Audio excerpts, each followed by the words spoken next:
susah juga nangkap bebek ya.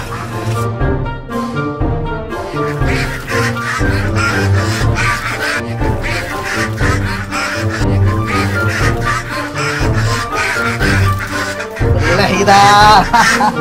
Pesta bebek.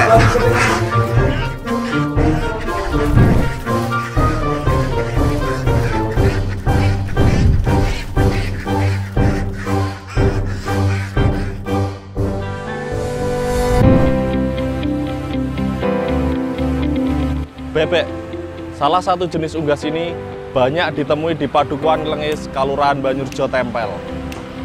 Bebek, selain sebagai petelur yang dijadikan telur asin oleh beberapa UMKM, juga dibuat masakan khas Kalurahan Banyurejo. Apa itu? Ya, bebek bacem Padukuhan Nglengis.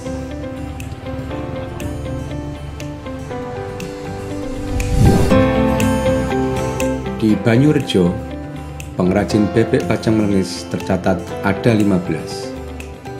Dinas Koperasi dan UKM DIY berupaya merevitalisasi olahan kuliner bebek di Banyurejo, yaitu merevitalisasi dapur yang akan membawa tingkat keyakinan konsumen bahwa produksi dilakukan dengan spirit kualitas dan keamanan pangan. Skema baru ini tidak terlepas dari pembinaan desapreneur yang diintensifkan di Banyurejo, diarahkan pada pengembangan menu baru.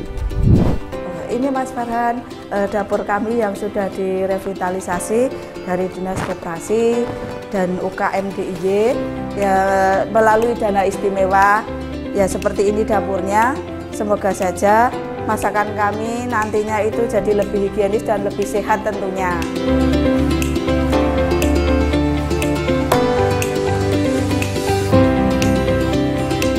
Kami mengolah bebek bacem ini sudah generasi ketiga, dan sementara ini saya mengerjakan semua ini dengan suami saya, dan kami memasarkan bebek bacem kami ini ke wilayah Banyurejo, pasar-pasar Banyurejo ini, dan alhamdulillahnya kami sudah mengantongi sertifikat halal, jadi semuanya insya Allah sehat.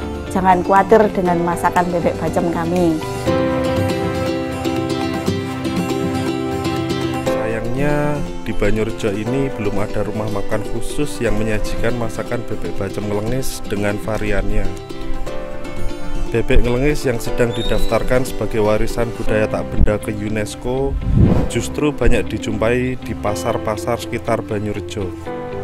Sebenarnya ini sebuah tantangan sekaligus peluang untuk warga Banyurejo karena masakan bebek bacem ini dapat dijadikan pusat kuliner sekaligus untuk menarik wisatawan ke Banyurejo.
UMKM Kalurahan Banyurejo pada Gelar Potensi Budaya Kabupaten Sleman tahun 2024, kami menghadirkan beberapa produk UMKM yang ada di Kalurahan Banyurejo.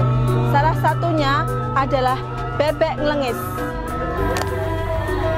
yang merupakan salah satu unggulan dari Kelurahan Banyurejo. Jumlah UMKM yang ada di Banyurejo ada sekitar 162 yang ber-NIB 50, PIRT 10, dan halal 17.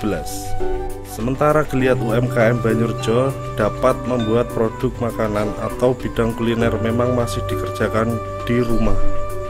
Selain bebek bacem, antara lain ada dimsum kim, keripik bayam, kembang goyang, dan kerupuk telur asin.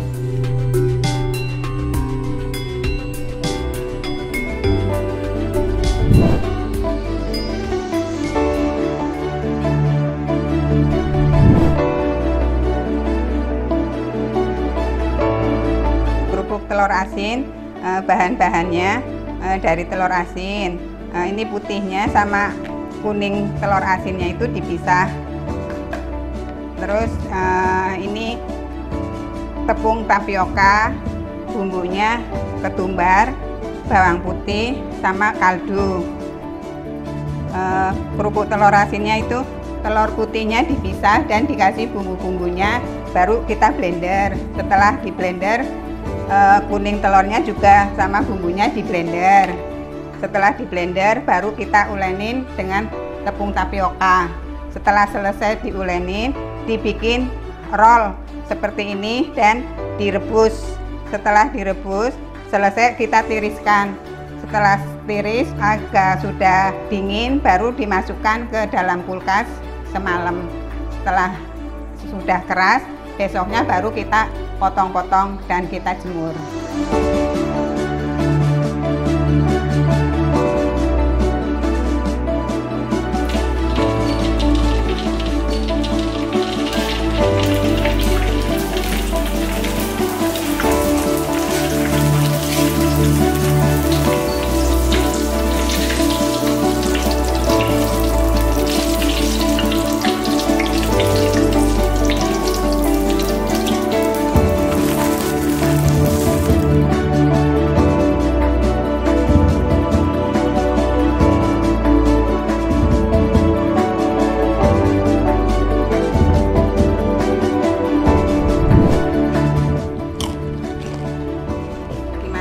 Rasanya Enak dan gurih, Bu.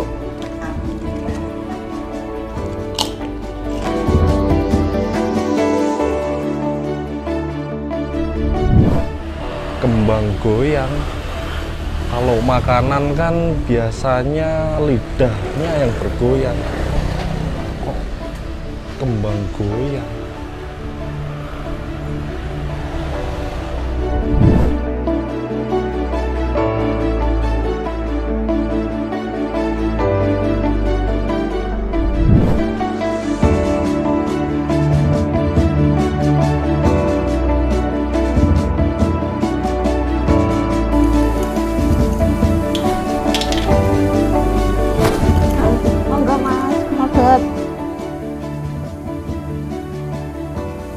Kok dinamakan kembang goyang?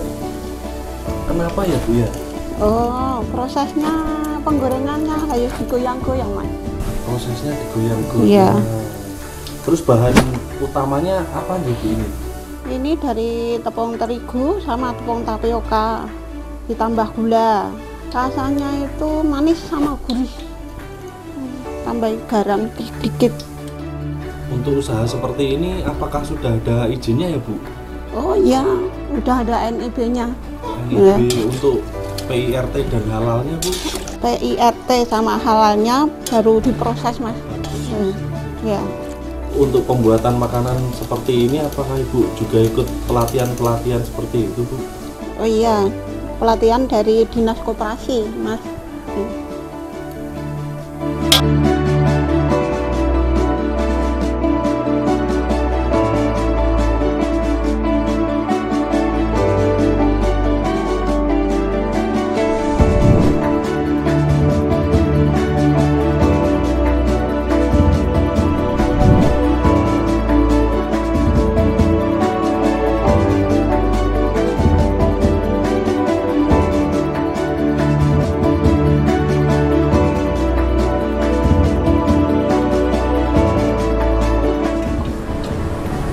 Perkenalkan, nama saya Susi Harini, saya warga Banyurejo. Saya adalah owner dari AADS Food. AADS adalah singkatan dari Anugerah Anak Desa Sleman. Kami mau mengembangkan produk unggulan, beberapa produk unggulan kami adalah keripik bayam dan mendoan. Memang produk ini sebenarnya sudah produk biasa, cuman saya berani membuat ini menjadi sebuah usaha karena pelatihan yang saya ikuti dari Dinas Koperasi UKM DIY. Dan untuk pekerjaan ini saya melibatkan beberapa tetangga, diantaranya ketika produknya banyak atau mereka menjadi supplier dari bayamnya. Karena kami tinggal di kampung, jadi produk bayam ini sangat mudah didapat.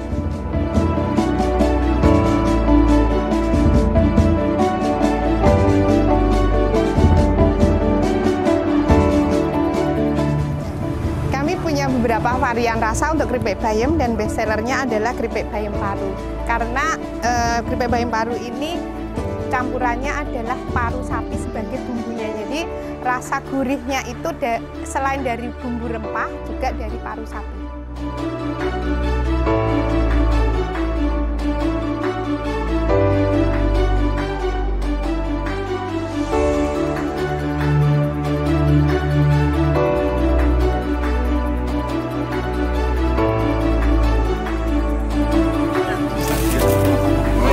Camilan renyah di saat santai. Well.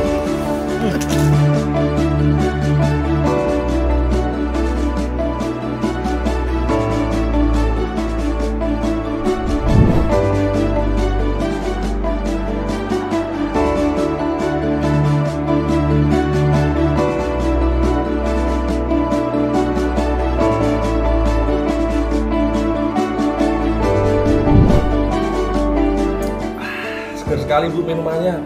Ini buatan saya sendiri Mas. Awal mulanya dari saya punya pohon lemon sendiri berbuah banyak. Kemarin pernah saya jual di toko buah tetangga. Saya kepikiran punya ide buat minuman. Saya cari di YouTube. Terus saya praktekkan dan saya bagikan ke keluarga, teman, saudara, dan mereka meresponnya baik. Dan dia bilang enak. Terus sampai sekarang saya teladani di sini Mas. Ini Mas, saya juga buat varian baru, Salermon namanya. Oh iya toh Bu, boleh saya coba Bu? Ya boleh, ini dari serai, selasi, bunga telang sama jeruk lemon. Tradisional ya Bu. Wah, ada serai-serainya ya ini ya Bu ya? Iya. Kok ini belum ada halalnya ya Bu? Untuk izin usahanya yang sudah dikantongi apa ya? NIB, proses halal masih proses Mas. Ini namanya mereknya Snack Juara. Dulu pernah saya ikut lomba buat cemilan dan dapat juara 1. Nah sekarang namanya Snack Juara, itu saya pakai sampai sekarang.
Wow, ini toh tempat produksi dimsum Kim yang katanya sudah sampai kemana-mana itu.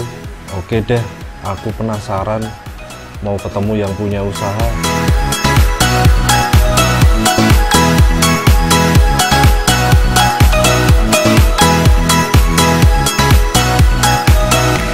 Mbak Tita, Ya, kalau boleh tahu bagaimana sih awal mulanya berbisnis dimsum Kim ini sampai hingga sebesar ini?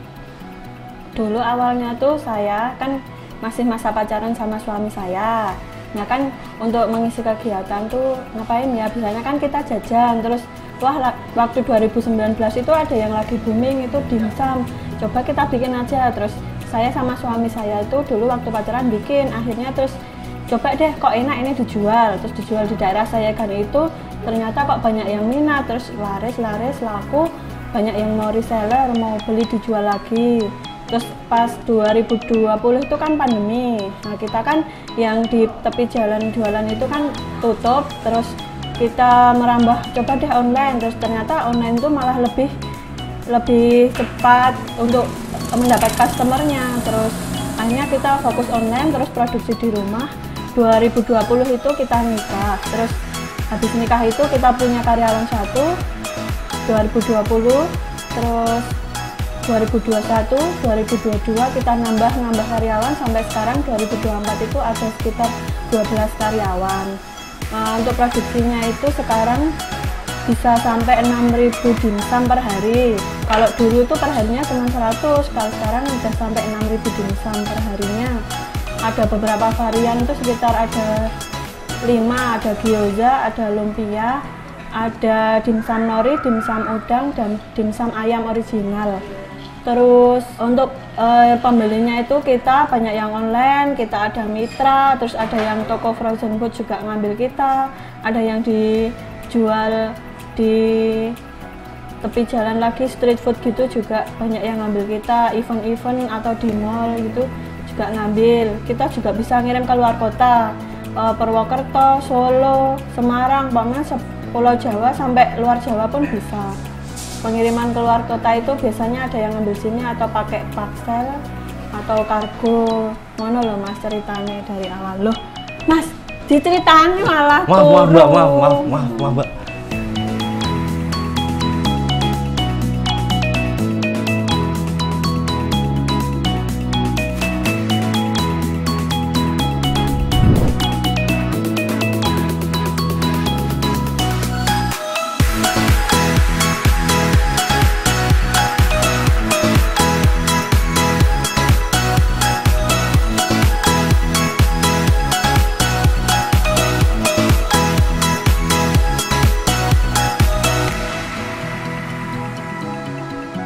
Saatnya saya berkunjung ke kerajinan di Banyurejo. Di sini ada kerajinan makrame art yang terbuat dari tali temali yang bisa untuk hiasan dinding dan lain sebagainya. Maka ikuti terus video kami.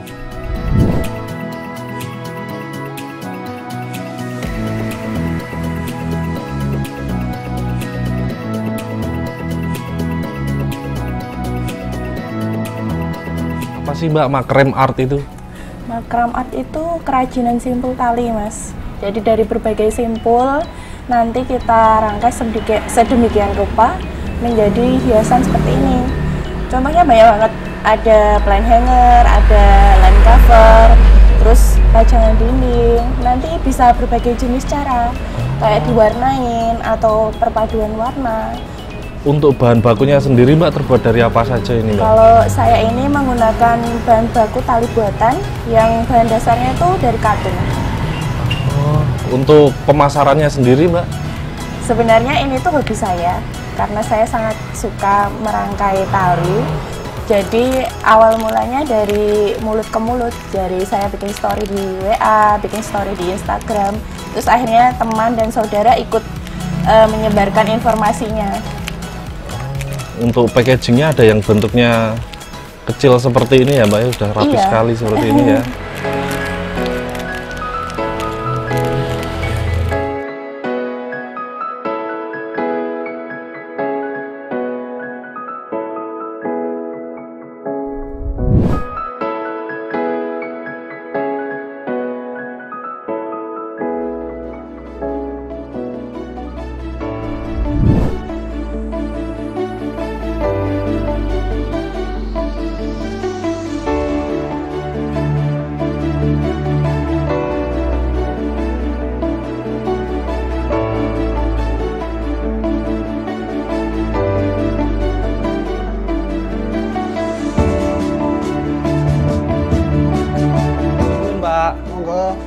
Damel jaran kepang nggih, Pak? Nggih. Kok damel jaran kepang niku tasih kata ingkang pesen, Pak? Ada. Oh, dugi biasanipun kagem sinten mawon, Pak, ingkang Piyambak niki. kagem piyambak. Kagungan rusak niku ingkang rusak tunggal. Wonten kula sulami niki. Kagem kelompok piyambak. Oh. Kalih uri-uri kabudayan niku, Pak. Uri-uri kabudayan. Nenek warisan nenek moyang niku diuri-uri ta, Pak? Oh, nggih, saya sangat, Pak. Bagus nggih. Damel jaran kepang punika harapanipun Bapak nun apa sih, Pak? Niki kagem ngaruri kabudayan Jawi, kagem melestarikan budaya warisan nenek moyang kula sedaya. Lajeng harapanipun kagem kawula muda. Nggih mugi-mugi kawula muda niku nggih giat anggenipun sinau, anggenipun sinau gladi jarilan apa kesenian Jawi wonten uri-uri kabudayan nenek moyang ngoten nggih, Pak. Mugi-mugi sak grembaka sedaya. Oh, nggih.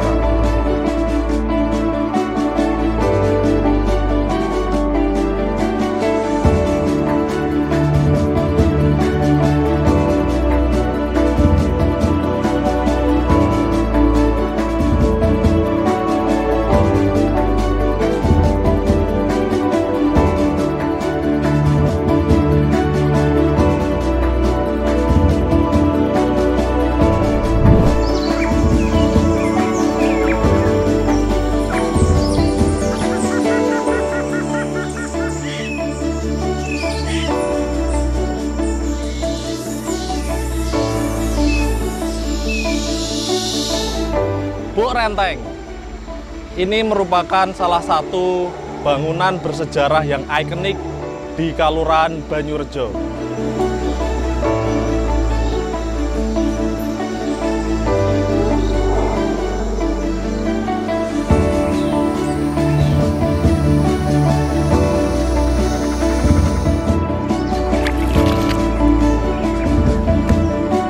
Bu Renteng atau Kanal Van der Wijk ini terletak di Dusun Tangisan, Kalurahan Banyurejo, Kapanewon Tempel, Kabupaten Sleman.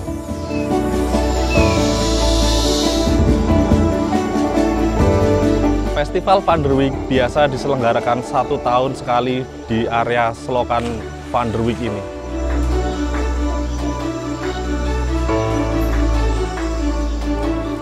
Hingga kini masih berfungsi untuk mengaliri 20.000 hektar sawah yang ada di sekitarnya. Bangunan ini ditetapkan sebagai cagar budaya oleh Pemda DIY.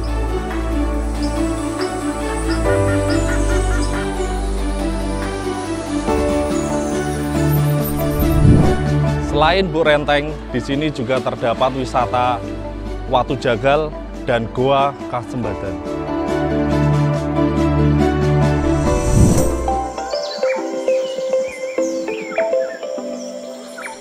Tempat ini dari namanya kayaknya ngeri. Watu Jagal. Tempat apa ya Watu Jagal ini?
Lembah Cicangkring.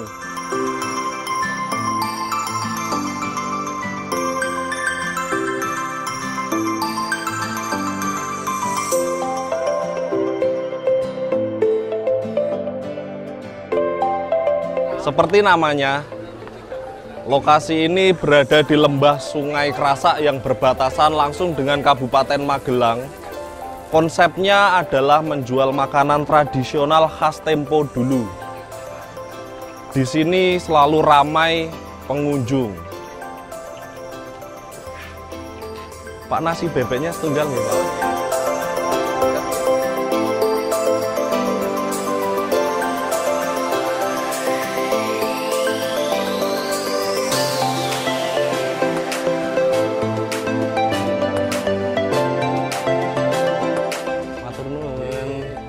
Lembah Cicangkring hanya buka pada hari Sabtu dan Minggu pada pukul 7 pagi. Sehingga kalau mau datang ke sini harus pagi-pagi supaya tidak kehabisan. Saya bisa dikatakan terkejut ya, senang sekali. Baru aja saya melewati jalan ini di belakang saya ini ya. Saya melihat sebuah tempat yang saya duga ini pasti bagus. Jadi karena rasa penasaran saya, maka saya coba berhenti sejenak. Dan memang begitu saya masuk, ternyata di sini adalah Lembah Cicangkring, ya, di Kelurahan Banyurejo. Itu ada suasana kuliner ya, kuliner, makanan-makanan tradisional, macam-macam banyaknya. Dan semuanya itu sangat nyaman buat saya ya. Saya sebetulnya dari Kalimantan Tengah. Walaupun saya orang asli Jogja, kebetulan saat ini saya berada di Jogja, ya, sehingga kerinduan saya tentang Jogja itu terobati begitu saya memasuki di tempat ini ya. Ya terima kasih, saya benar-benar mudah-mudahan nanti yang akan datang kalau saya berkunjung lagi ke Jogja, saya akan sempatkan waktu saya untuk bisa hadir di tempat ini, menikmati suasana yang nyaman ya, yang tentram, yang sejuk ya. Dan menikmati juga makanan-makanan yang nyaman ya, dan tidak mahal. Saya yakin tidak mahal karena sangat terjangkau.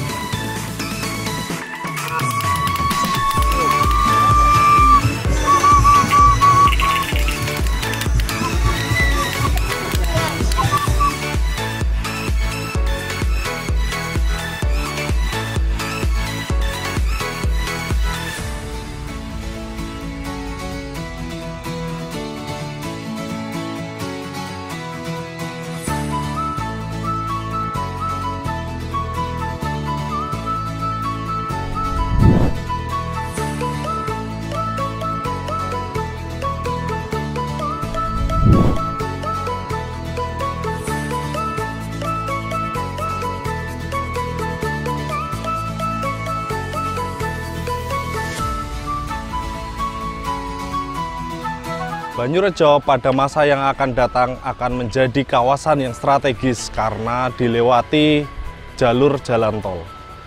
Masyarakat Banyurejo harus bersiap dalam menghadapi perubahan baik fisik maupun non-fisik, termasuk menyongsong pengembangan sentra UMKM pada fasilitas umum yang menyertai pembangunan exit tol tersebut. Adanya jalan tol akan membawa perubahan besar pada masyarakat Banyurejo yang harus bersiap menyambut perubahan tersebut.